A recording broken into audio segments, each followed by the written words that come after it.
بسم الله الرحمن الرحيم.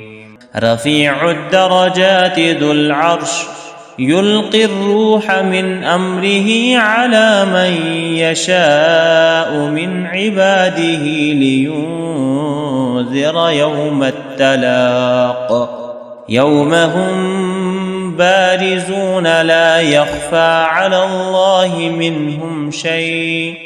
لمن الملك اليوم؟ لله الواحد القهار. اليوم تجزى كل نفس بما كسبت لا ظلم اليوم إن الله سريع الحساب. وأنذرهم يوم الآزفة إذ القلوب لدى الحناجر كاظمين وما للظالمين من حميم ولا شفيع يطاع يعلم خائنة الأعين وما تخفي الصدور. والله يقضي بالحق والذين يدعون من دونه لا يقضون بشيء إن الله هو السميع البصير. أولم يسيروا في الأرض فينظروا كيف كان عاقبة الذين كانوا من قبلهم كانوا هم أشد منهم قوة وآثارا في الأرض فأخذهم الله بذنوبهم وما كان لهم من الله من واق. ذلك بأنهم كانت تأتيهم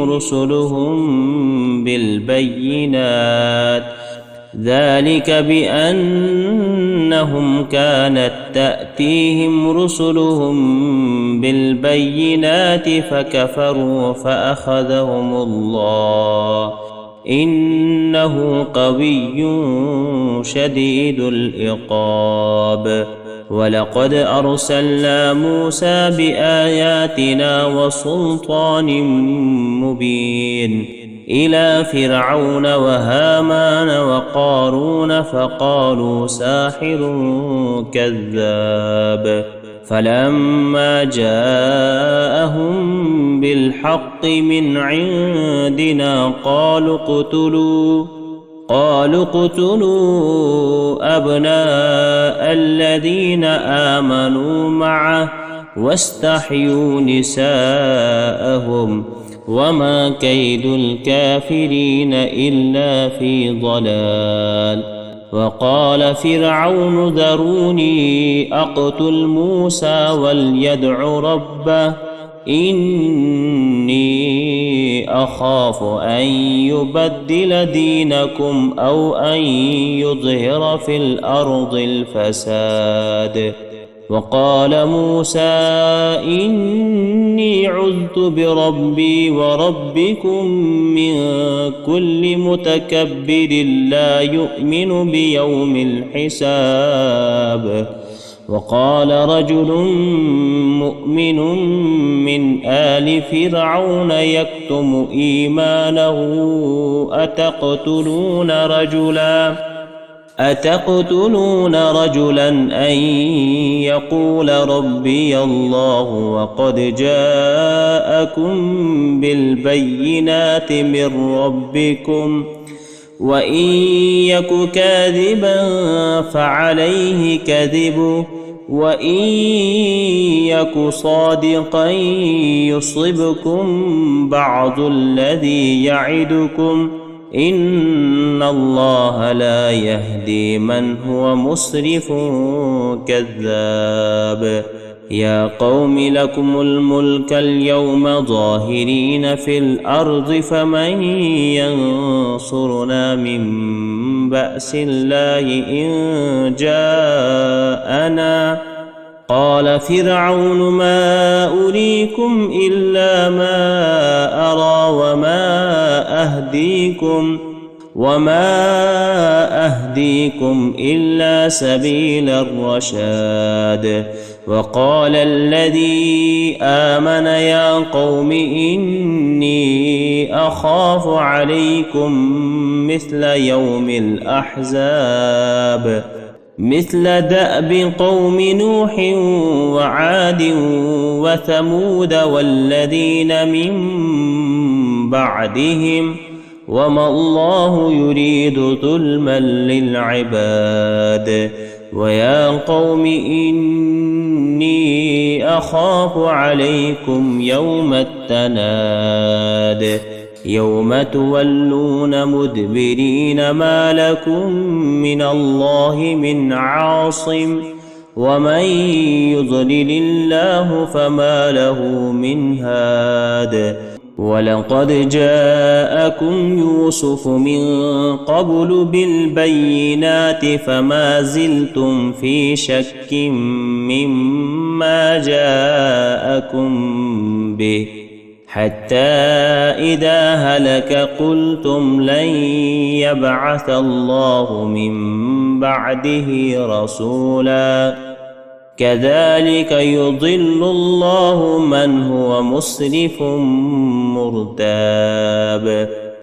الذين يجادلون في آيات الله بغير سلطان أتاهم كبر مقتا عند الله وعند الذين آمنوا كذلك يتبع الله على كل قلب متكبر جبار.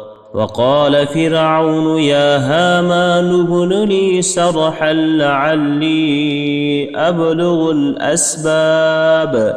أسباب السماوات فأطلع إلى إله موسى وإني لأظنه كاذبا.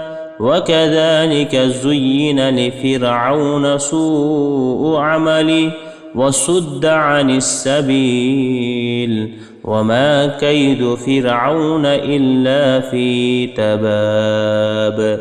وقال الذي آمن يا قوم اتبعون أهدكم سبيل الرشاد. ويا قوم إنما هذه الحياة الدنيا متاع وإن الآخرة هي دار القرار. من عمل سيئة فلا يجزى إلا مثلها ومن عمل صالحا من ذكر أو أنثى وهو مؤمن فأولئك يدخلون الجنة يرزقون فيها بغير حساب. ويا قوم ما لي أدعوكم إلى النجاة وتدعونني إلى النار تدعونني لأكفر بالله وأشرك به ما ليس لي به علم وأنا أدعوكم إلى العزيز الغفار. لا جرم أن ما تدعونني إليه ليس له دعوة في الدنيا ولا في الآخرة وأن مردنا إلى الله وأن المسرفين هم أصحاب النار.